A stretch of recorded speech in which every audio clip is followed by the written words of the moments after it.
Brigada Love Lines. Brigada Love Lines. May mga problema na minsan nahihirapan kang hanapan ng kasagutan. Mga tanong na puso lang ang makakasagot at mga sagot na puso lang ang nakakaintindi. Pakinggan ang mga kwento at mga storya ng buhay dito sa Brigada Love Lines. Brigada Love Lines. Brigada Love Lines. Brigada Love Lines.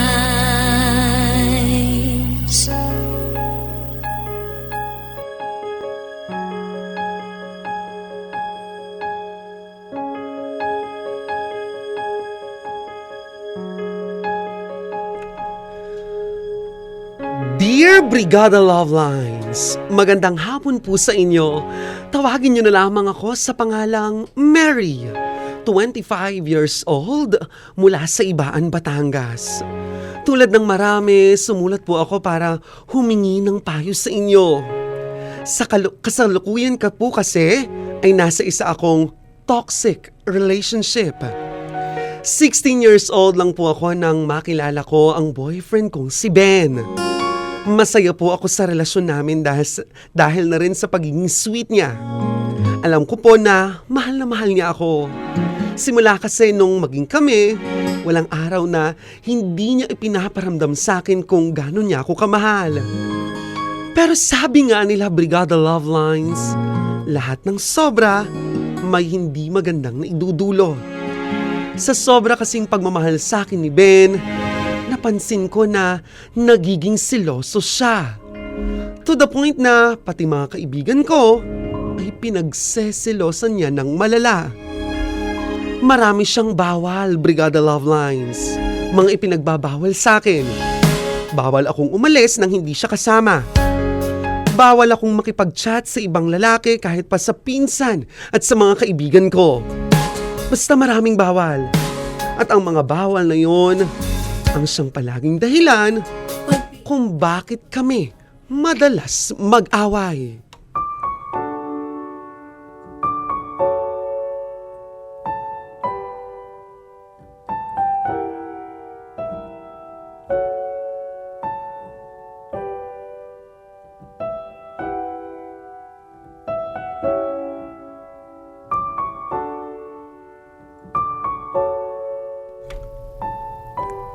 Uy, Jeka!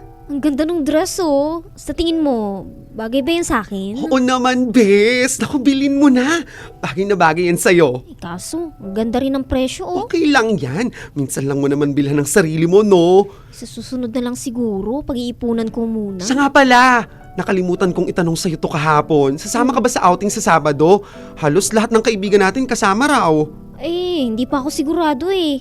Hindi pa ako nakakapagpaalam kay Ben. Aba, bakit? Tatay mo ba siya para sa kanya ka magpaalam? Ano ka ba? Alam mo naman na, numero unong seloso yun, di ba? Itong lakad natin, hindi ko nasabi eh. Okay naman. Baka naman pati ako pagsilosan niya. Excuse me, pakisabi po sa kanya na hindi tayo talo. Baliw. Pero kasi, alam mo naman yun, di ba? Ayaw niya na, napapagligiran ako ng maraming lalaki. Okay talaga. Daig pang magulang kung makapagselos at makapagbawal. Hayaan mo na. Ganun talaga kapag sobrang mahal ka, nagiging seloso. O siya, tara na. Nag-promise ka sa akin na sasamahan mo kong bumili ng bago kong cellphone. Ay, wait lang. May nag-text lang sa akin. Ay, si Ben pala. Oh, anong sabi raw? Pinapauwi na ako eh. Pwede bang ikaw na lang, Bes? Mukhang hindi na kita masasamahan nito. Ano ba naman yung Ben na yan? Hindi siya masayang kabanding ha? Ano? Huwag mo sabihing uuwi ka na. Sorry, Bes ha. Bawi ako sa sunod nating lakad. Naku, sinasabi ko sa'yo, Mary ha. Huwag ka masyadong magpaalipin dyan sa jowa mong hibang na hibang sa'yo. Sige na.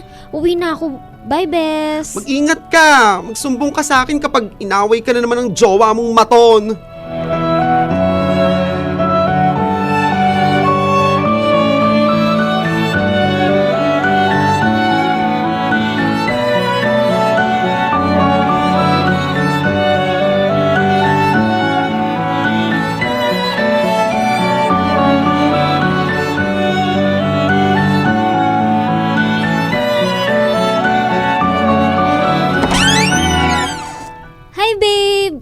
Sorry ha, naipit kasi ako sa traffic eh. Saan ka nagpunta? Ha? Dyan lang. Kumain ka na ba? Mag-order na lang tayo kasi wala pang pagkain dito eh. Saan dyan lang? Sa Sa mall. Kasama ko si Jeka. Sino pa? Wala na. Kaming dalawa lang. Magsasabi ka sa akin totoo? O gusto mo bang mag-away na naman tayo? Kami sabing dalawa lang ni Jeka eh. Si Jeka may mga kasamang boylet niya pero hindi ko naman sila kilala eh. At saka, noong dumating sila, pauwi na ako. Nandun yung isang lalaki na may crush sa'yo, di ba? Umamin ka nga. Promise babe, wala lang yun. Wala kang dapat ipag-alala. Noong nag-text ka na nandito ka na, ay agad akong umuwi at saka iniwan ko na si Jeka doon. So ano? Dapat pala akong pasalamat sa'yo na umuwi ka na agad? Ganun ba yon? Hindi. Gusto ko lang sabihin sa'yo na wala kang dapat ikaselos. Sinabi natin dati, di ba? Magpapaalam ka muna sa akin bago ka aalis. At kung kani-kanino sasama, hindi mo ba naiintindihan? Si Jeka lang sabi ang kasama ko eh. Ano ba si Jeka? Bakla naman si Kahit- Jeka, di ba? Kahit pa, hindi ka pa nagpapaalam sa akin. Talaga bang sinusuway mo na ako? Hindi naman kita sinusuway. Sana naman maintindihan mo ko, Ben. Hindi naman pwedeng tayo na lang lagi ang magkasama. Ayaw mo na akong kasama. Hindi rin sa ganun. Kanina nagpasama si Jeka kasi bibili sana ng bagong cellphone. Mahirap pang intindihin yun. Wala naman sigurong masama kung gumala kami ng best friend ko. So sinong masama? Ako. Masama na pinagbabawalan kita. Ben, ilang beses ko bang ipapaliwanag sa'yo na hindi mo naman kailangan magselos na kahit kanino. Ikaw ang boyfriend ko. Ikaw ang mahal ko. Sayong-sayo lang ako. Ang pinupunto ko rito, hindi ka marunong sumunod sa akin. Kapag sinabi kong ako ang masusunod, ako ang masusunod. Kapag sinabi kong bawal, bawal! Tapos ang usapan!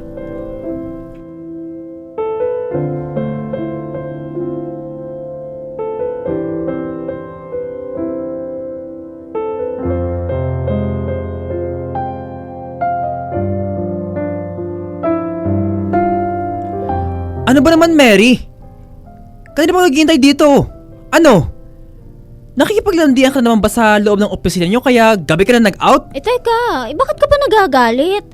Sinabi ko na rin naman sa'yo na huwag mo na akong hintayin, di ba? Kasi nga, alam kong gagabihin ako. Bakit?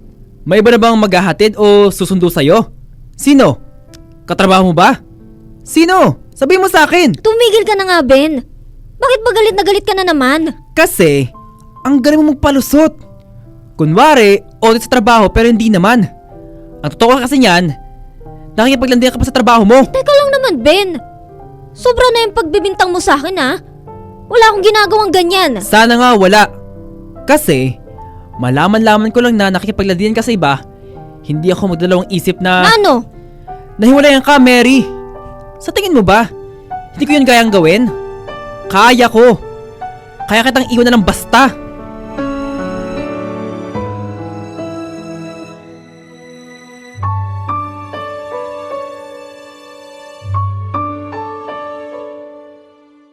Wala na akong nagagawa kapag si Ben na ang nagsalita.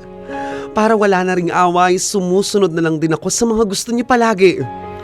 Ang nasa isip ko kasi noon, kapag sumunod lang ako ng sumunod sa kanya, siguro naman ay mas mararamdaman niya na siya lang talaga ang mahal ko at wala siyang dapat ipag-alala. Sa gayon, baka mawala na ang pagiging siloso niya. Lumipas pa po ang mga taon, naging maayos pa rin naman ang relasyon namin.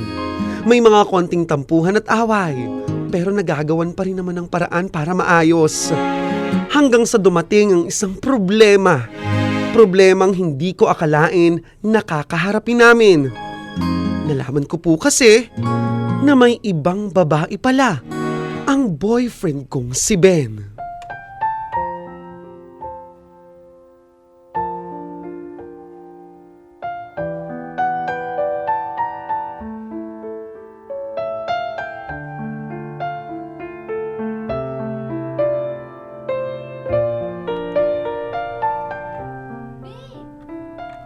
Babe! Ito ang niluto ko para sa iyo. Tikman mo. Ito yung favorite mong kaldereta. Napaka-sweet naman ng babe ko. Buti na lang, babe, na wala na yung lagnat at ubo mo. Oo nga eh. Salamat babe kasi 3 araw mo rin ako inaalagaan. Paano na lang kung wala ka? Walang anuman, babe. Ikaw pa ba? Hindi kita kayang makitang may sakit. Since marami pa naman akong leave, okay lang kahit di muna ako pumasok sa office. Salamat talaga. Oh, eto, inanda ko na rin yung gamot mo. May isa ka pang iinumin pagkatapos mong kumain, ha? Huwag mo itong kakalimutan. At saka, ibinili na rin kita ng Guard C+. Vitamin C yan para hindi ka magkasakit. Thank you, babe.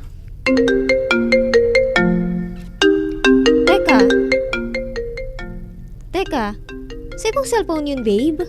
Oo, sa akin nga. Pasuyin naman ako, babe. Paabot naman ako. Siya, teka, wait lang. O, eto. Teka, sino si Mitch? Katrabaho ko yan. Baka may tatanong lang. Sagutin ko lang to Teka, bakit lalabas ka pa? Mahina kasi ang signal ko rito sa loob. Wait lang Mahinang signal? Sino kaya yun? Teka, sundan ko nga siya. Dito na lang siguro ako para hindi niya ako makita. Bakit ka tumatawag ngayon? Diba sabi ko sa'yo, kasama ko ngayon si Mary dito. Siya yata yung babae niya. Ayos na ako, baby. Basta tuloy pa rin tayo sa Sabado. Baby, ang tawagan nila? O sige na, baka makahalata yung isa. Bye, I love you too. Anong sabi, babe? Wala naman, nalito lang siya siguro sa mga ibinigay kong trabaho. Siya, sige, kain ka na ulit. Babe, Bakit? may gagawin ka ba ngayong Sabado? Bakit mo natanong? Pwede bang mag-date tayo? Matagal na kasing hindi natin nagagawa yun eh. Minsan lang din naman ako maglambing sa'yo. Sabado? Nako, may gagawin ako eh. May outing kami ng barkada ko sa Laguna. Ganun ba? Hindi ba ako pwedeng sumama dyan? Wag na, may inip ka lang. Wala ka namang kakilala dun eh. Di, pakilala mo ako. Kahit ipakilala kita, hindi mo rin naman sila makakasundo kaya wag na lang. Ayos lang naman sa akin kahit mag-isa ako doon. Kapag sinabi ko hindi ka sasama, okay? Ay, sige. Kumain ka na dyan para makainom ka na ng gamot.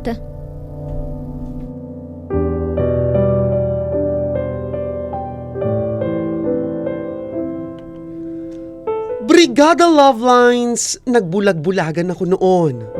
Alam ko nang may babae si Ben pero sa akin ay okay lang. Okay lang kasi hindi ko rin siya kayang mawala pa sa akin. Ang masaklap nung malaman ko yon, halos 6 na buwan na pala sila. Brigada Love Lines, nagtiis ako kahit harap-harapan ang ginagawa niyang panloloko sa akin. Nagtiis ako kasi alam ko rin naman na ako ang talo sa dulo kung sasabihin ko sa kanya na alam ko na.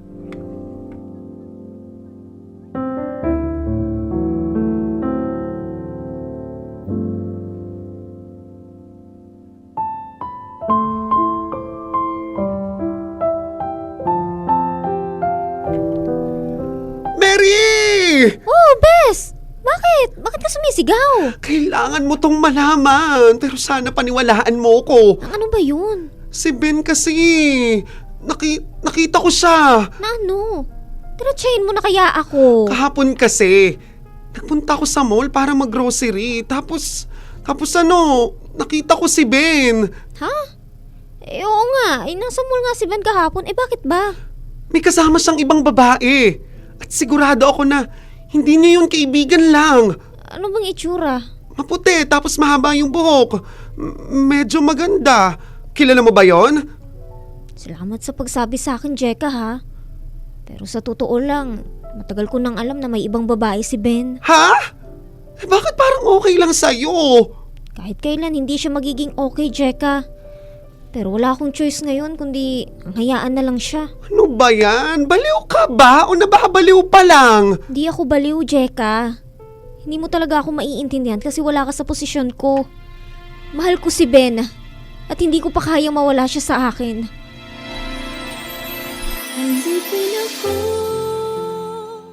Ang dami kong kaibigan ang nagsasabi sa akin noon na hiwalayan ko na si Ben. Iwanan ko na siya. Pero hindi ko po talaga magawa kasi hindi ko talaga kaya. Siguro umabot pa ng 1 taon na nasa ganun akong sitwasyon.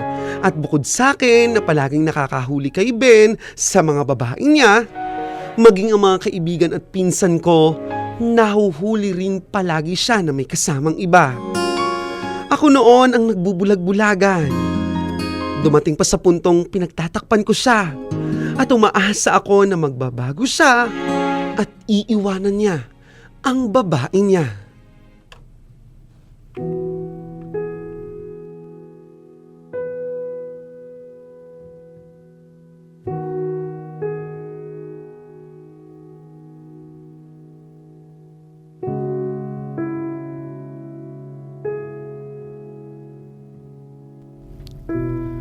Oh babe, bakit ka nandito? Akala ko may pasok ka. Nag-out ako ng maaga para makausap ka.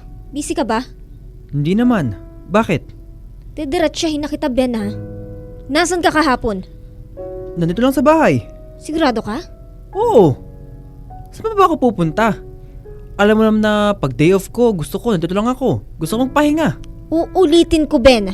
Nasaan ka kahapon? Nasa bahay nga. Bakit ba ganyan ang mga tanungan mo? Sabi ko na nga ba eh. Dapat pala talaga, hindi na ako pumunta rito at nagtanong pa sa'yo. Kasi alam ko naman na magsisinungaling ka na naman sa akin. Ano bang problema mo? Pupunta-punta ka rito tapos ganyan ka? Ano ba nagawa ko? Nagawa? O ano yung patuloy mong ginagawa? Ano ba talagang pinupunto mo? Hindi mo pa rin talaga alam? O nagtatanga-tangahan ka lang? Nakita ka na naman ni Jeka kahapon na may kasamang ibang babae sa mall. Alam mo bang pang ilang beses na yan? Para lang sabihin ko sa'yo, Ben, ha? Alam ko lahat ng ginagawa mong panloloko sa akin. Anong alam mo lahat? Alam kong matagal mo na akong niloloko. Alam kong may iba ka na. Alam kong si Mitch yung babae mo at alam kong hindi mo na ako mahal. Pero nagtitiis ako, Ben. Nagbubulag-bulagan ako sa lahat. Akala ko kasi kaya ko eh. Akala ko magbabago ka pa. Akala ko lang pala lang ng lahat ng iyon. Dahil kahit ano pang tago ko dyan sa baho mo, kusa nang umaalingasaw. Diyos ko naman, Mary. Alam mo naman pala eh. Ba't nandito ka pa? Dahil sa tangang pagmamahal na meron ako para sa'yo. Eh di makipaghiwalay ka na. Kaya mo ba? Oo! Kaya ko! Kaya ko dahil pagod na ako! Pagod na ako sa'yo sa lahat! Sa ngayon, Brigada Love Lines, wala pa kaming formal na hiwalayan ni Ben. Ang totoo, humingi pa siya sa akin ng tawad. Ilang beses siyang nagsorry at humihingi ng second chance. Kaya talaga ako sumunod sa inyo dahil kahit papaano'y naguguluhan po ako. Ang dami kong tanong. Handa na ba akong mawala si Ben sa buhay ko? Handa ko na ba siyang palayain? Kakayanin ko ba yun? Sana, Brigada Love Lines, malinawan ako sa lahat ng sasabihin at magiging payo niyo sa akin. Hanggang dito na lamang po at maraming salamat. Brigada yours, Mary.